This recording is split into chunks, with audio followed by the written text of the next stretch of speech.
Good morning everyone. तो inverse Laplace transform हम लोग का चल रहा है, जिसमें कुछ प्रॉपर्टीज़ हम लोगों ने कल ले ली थी और बची हुई प्रॉपर्टी आज फिनिश कर लीजिए बेटा। तो पहला हम लोग लेने जा रहे हैं inverse Laplace transform of derivative. Inverse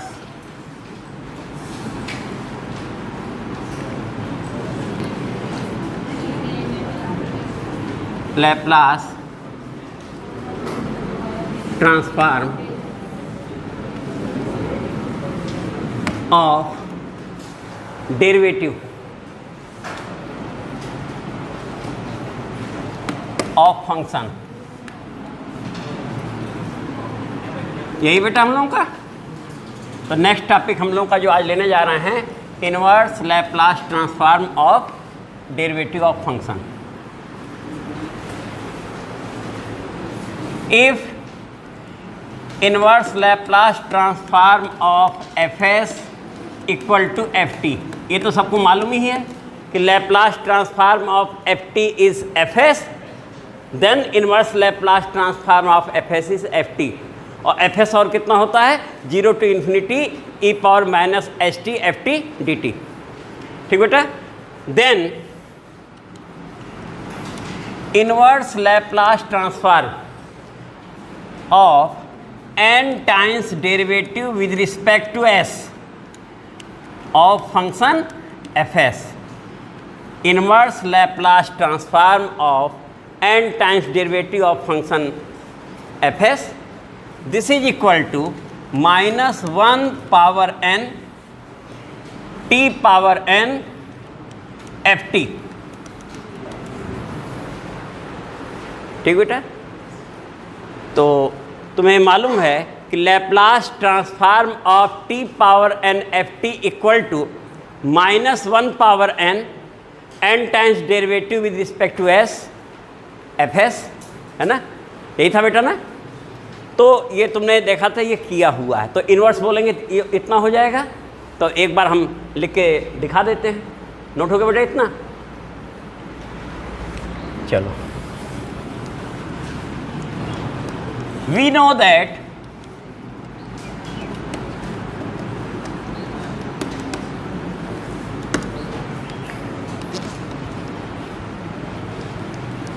ये लैप्लास ट्रांसफॉर्म में निकाला हुआ बेटा फार्मूला है जो लिखने जा रहे हैं।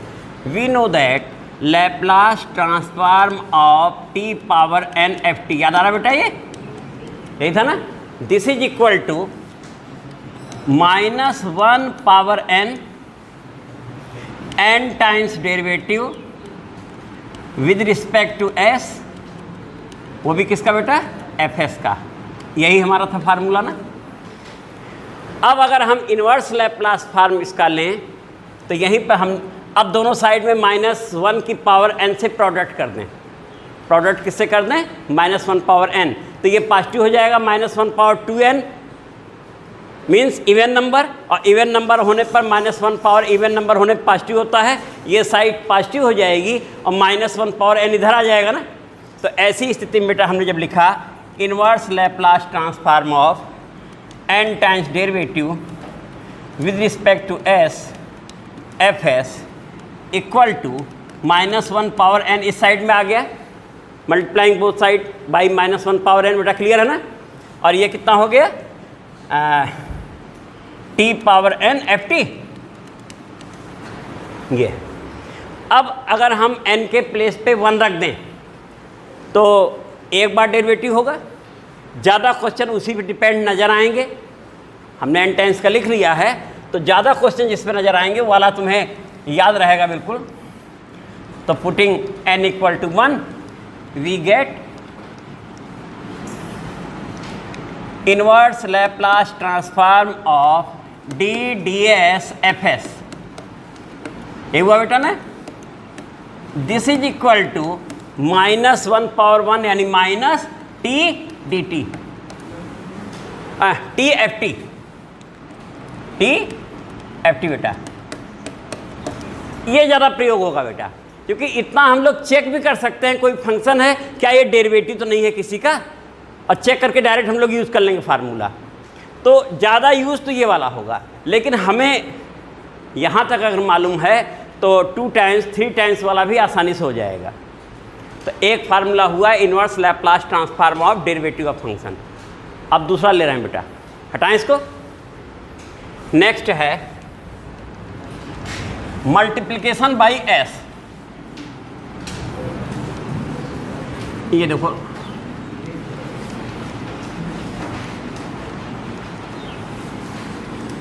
नेक्स्ट हम लोगों का है बेटा मल्टीप्लिकेशन बाई एस।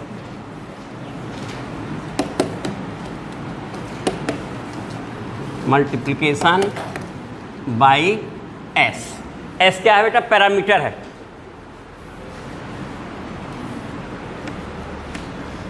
और ये मल्टीप्लिकेशन बाई एस यानी किसमें? जो हमारा फंक्शन एफ एस है, यहाँ पर हम जो इन्वर्स लैप्लास ट्रांसफॉर्म ले रहे हैं, किसका ले रहे हैं बेटा? एफ एस का ले रहे हैं। तो जो फंक्शन एफ एस है उसके साथ प्रोडक्ट एस का है। तो if inverse Laplace transform of f s equal to f t, ये सबको मालूम ही है। देन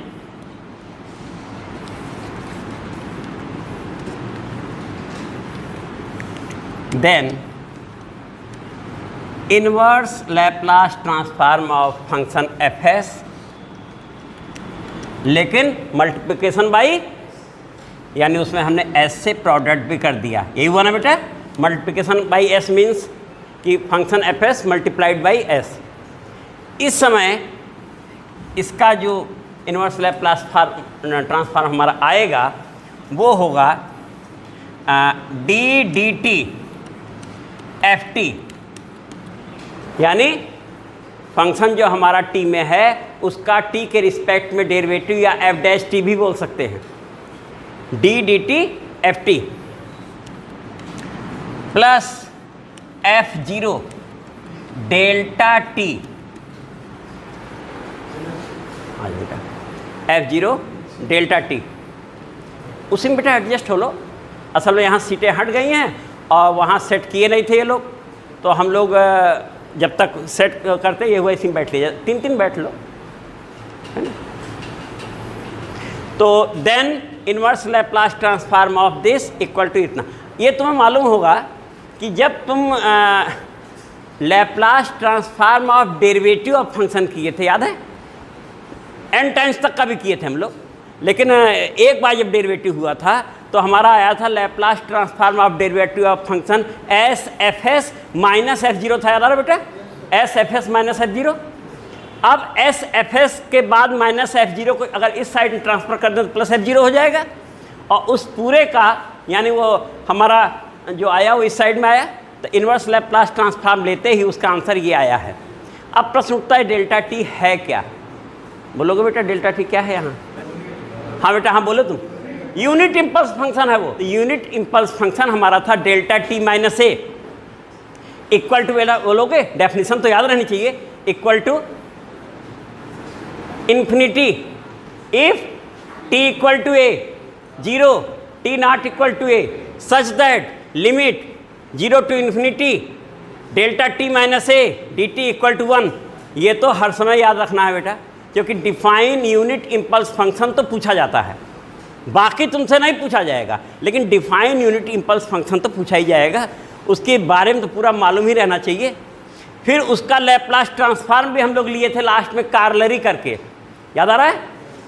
तो Laplace transform of delta t minus a equal to कितना आया था बेटा, याद है? E power minus a s. और डेल्टा टी जब कर दे रहे थे तो कितना आ जा रहा था बेटा? 1 आ रहा था ना। अब याद आ गया? ये कंप्लीट हम लोगों का किया हुआ है, ये पूरा ये टॉपिक हम लोग किया हुआ। तो यहाँ पर जब हम लोग inverse Laplace transform of multiplication by S करते हैं तो इन्वर्स लैप्लास ट्रांसफॉर्म ये आता है डी डी टी, और इसी में if f zero equal to zero then inverse Laplace transform of s f s equal to कितना आ जाएगा बेटा? एफ डैश टी लिख दें। F dash t means d d t f t. लेकिन ये किस समय? जिस समय एफ जीरो हमारा कितना है? 0 है। तो वो तो क्वेश्चन में अपने आप ही आ जाएगा, क्यों अलग से हम उसे याद ही करें। अगर सपोज करो हमारा एफ टी साइन फंक्शन है तो पक्का है 0 0 आ जाएगा, उस समय उसके साथ डेल्टा टी नहीं आएगा। tan है तो भी 0 हो जाएगा। तो ये तो इतना हो गया।